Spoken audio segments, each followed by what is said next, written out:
और दोस्तों, edu talk for you पे आप सभी का स्वागत है। अगर आप इस चैनल पे नए हैं तो प्लीज़ सब्सक्राइब कर लिए और हमारे Facebook page edu talk for you से जुड़ जाइए। वहाँ पे डेली क्विज अपडेट किए जाते हैं। आइए बात करते हैं बुद्धि और सृजनात्मकता की। बुद्धि क्या होता है?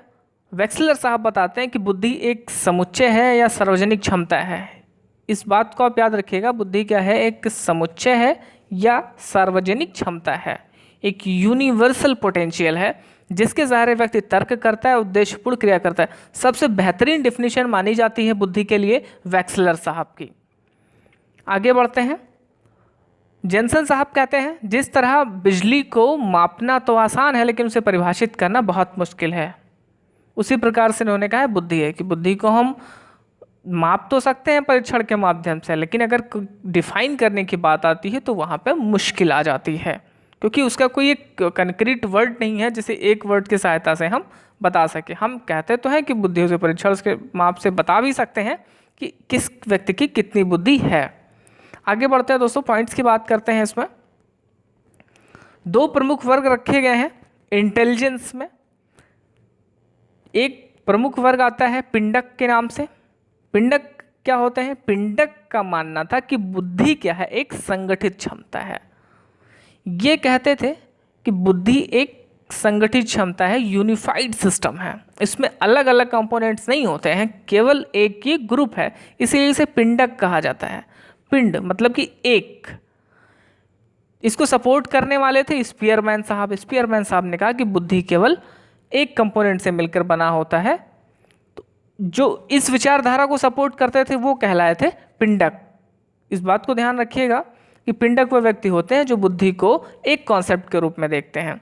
इसके बाद जन्म होता है विभाजक का। विभाजक कहता है कि नहीं, बिल्कुल ऐसा नहीं होता है, बुद्धि अलग अलग यूनिट से मिलकर बना होता है, छोटे छोटे कंपोनेंट से मिलकर बना होता है, और ये होती है बुद्धि, ना कि एक यूनिफाइड सिस्टम।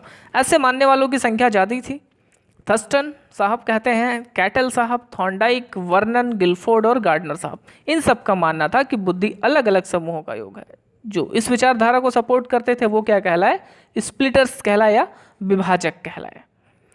यहाँ से क्वेश्चंस बन सकते हैं, इन सब का नाम दिया जा सकता है और पूछा जा सकता है कि इसमें कौन विभाजक है और कौन पिंडक है। आगे बढ़ते हैं, बुद्धि के महत्वपूर्ण पद की बात कर लेते हैं। कई बार ये क्वेश्चन पूछा जा चुका है, सीटेट के एग्जाम में, कई राज्यों के टेट में पूछा जा चुका है। आईक्यू का प्रतिपादन, आईक्यू पद का कॉन्सेप्ट किसने दिया था? तो साहब विलियम स्टर्न जी ने दिया था। कहाँ के रहने वाले थे? जर्मन मनोवैज्ञानिक थे। मानसिक आयु का संपत्ति, मेंटल एज का कॉन्सेप्ट किसने दिया था? अल्फ्रेड बिने साहब ने दिया था। एक किन्होंने आईक्यू को निकालने का एक कॉन्सेप्ट बताया, एक फार्मूला बताया, मानसिक आयु बटा वास्तविक आयु इंटू 100। आईक्यू बराबर MA/CA इंटू 100। मानसिक आयु क्या होती है? जिस लेवल का बच्चे कैलकुलेशन सॉल्व कर सकते हैं, वहाँ की शिक्षा ग्रहण कर सकते हैं, वो उसकी मानसिक आयु हो जाती है, और जितने साल का अभी वर्तमान में बच्चा है वो उसकी वास्तविक आयु कहलाती है। आइए समझते हैं इसे कैसे निकाल सकते हैं। देखिए, राहुल जो कि वास्तविक आयु कितनी है? उसकी 6 वर्ष की है, ये इसकी वास्तविक आयु हो गई है। उसकी मानसिक आयु 5 साल के बच्चे की है। इसका क्या मतलब हुआ कि बच्चा केवल 5 साल तक के बच्चे के लेवल का क्वेश्चन सॉल्व कर सकता है, तो वो उसकी मानसिक आयु हो गई 5 साल। अब इसका आईक्यू क्या होगा, कैसे निकालेंगे आप? आईक्यू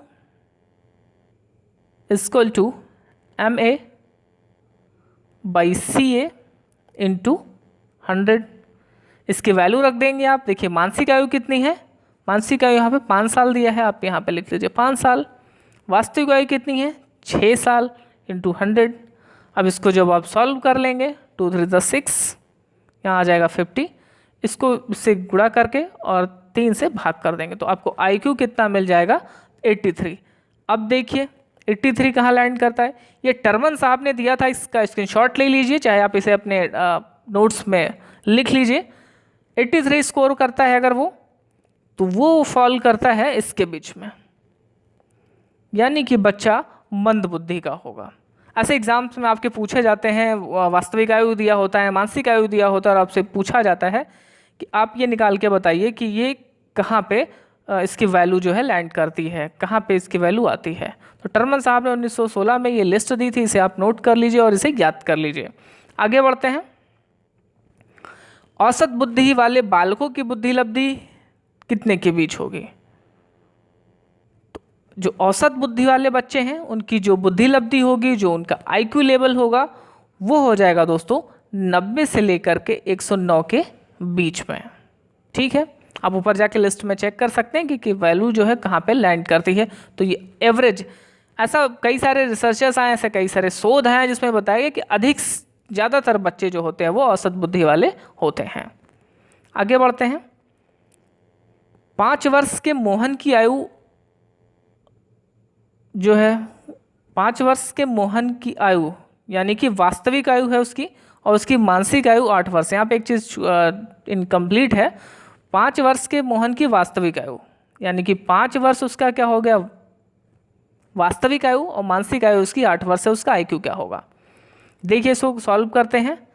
आईक्यू यानी कि इंटेलिजेंस क्वोशिएंट, मेंटल एज, मानसिक आयु बटा क्रोनोलॉजिकल एज यानी कि CA इंटू 100।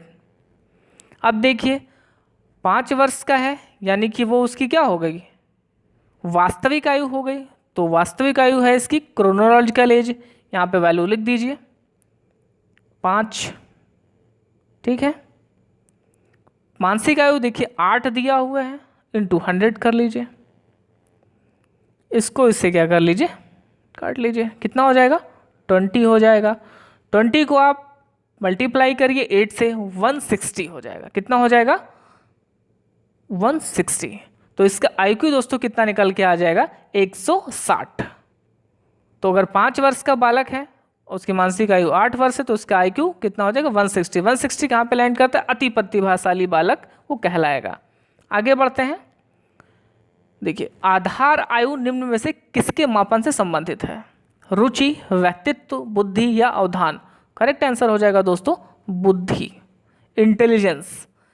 यानी कि जो उसकी बेसल वैल्यू होती है वो क्या मापती है, बुद्धि मापती है। आगे बढ़ते हैं क्वेश्चन नंबर 4 की तरफ। देखिए ये महत्वपूर्ण क्वेश्चन है। बुद्धि परीक्षण में एक 16 वर्ष का बालक है, वो 75 अंक पाता है, उसकी मानसिक आयु क्या होगी? अब यहाँ पे देखिए बुद्धि परीक्षण में एक 16 वर्ष का बालक है, यानी कि उसका जो वास्तविक आयु है वो दिया हुआ है। ठीक है, वास्तविक आयु कितना हो जाएगा 16 वर्ष, 75 अंक पाता है, यानी कि उसकी आईक्यू पहले से दी हुई है कितना 75। अब ये पूछ रहा है मानसिक आयु उसकी कितनी होगी। कैसे सॉल्व करेंगे आगे देखते हैं इसे। फॉर्मूला क्या होता है, IQ equal to MA upon CA into 100। अब देखिए यहाँ पे IQ की वैल्यू दी हुई है पहले से ही, कितनी दी हुई है 75। यहाँ पे उसने मानसिक आयु के लिए पूछा है, तो मानसिक आयु को हम X मान लेते हैं। क्रोनोलॉजिकल एज उसकी दी हुई है 16 वर्ष इंटू 100। अब जब इस फॉर्मूले को आप सॉल्व करेंगे तो आपको कितना मिल जाएगा 12 वर्ष। सिंपल है, x को आप इधर ले आएंगे और 75 से 16 को मल्टीप्लाई कर लेंगे। जितना आएगा आप उसे 100 से भाग दे देंगे तो आपको कितना मिल जाएगा 12 वर्ष। तो अर्थात उस बच्चे का जो मानसिक आयु है वो कितना हो जाएगा 12 वर्ष हो जाएगा। ठीक है, आगे बढ़ते हैं। आज के लिए जो आज आपका प्रश्न है वो है मानसिक आयु का पद किसने दिया? अल्फ्रेड बिने ने, टर्मन साहब ने, गार्डनर ने या कैटल ने? दोस्तों अपना आंसर हमें कमेंट करके ज़रूर बताएं कि मानसिक आयु का पद किसने दिया है। चैनल को सब्सक्राइब कर लीजिए, लाइक कर लीजिए और दोस्तों कमेंट जरूर कर दिया करिए, क्योंकि यही हमारे लिए मोटिवेशन का काम करते हैं। Thank you.